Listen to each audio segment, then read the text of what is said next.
دشاندا رژیم دا و دشاندا جواتا سیویل یا بسر رژیم دا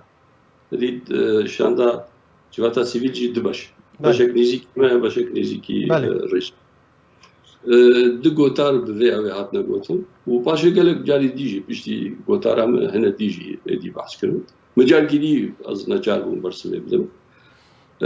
یمن باوریا بدا يعني الديجي واب الديجي و اواغ وتخستن فيجن عروبه ايديولوجيا عروبه يعني نوكتنا تويتي هر نتوتي ازاده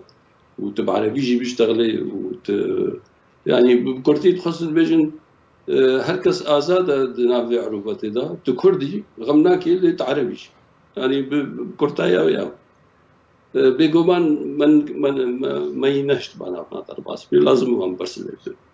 وبرسل هاجر وكانت كلام كلي جهه قرت بيمت باريام دا ابنا تشتكي تايبتي منها اما زبينم اف برهمه خبات وكذا صد صاليه كرسانا سوريا دا يعني خويبون دس بيبقى حتى تبقى هر دلوبك خوهدان هر دلوبك خوين هر مروفكي كتا حبسه ده هر كسكي اشكنجا هر كسكي خبات كجبوي ملطي خوا اما بتخمين اما ابناء يعني نونرتياوات هكر ما قالبو ام في نامي بقينا يعني خلقي يادي وقت مروف تشتكي دربي سنه بقومان مجبوري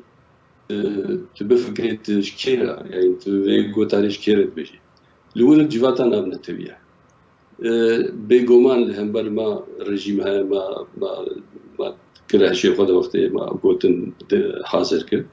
يا دوا ملاتي تها يا دي دوستي تجي هنا قوت قربي وانا نخس ليش برويجي قوتن حتى درجه كي جورنجي هذا كت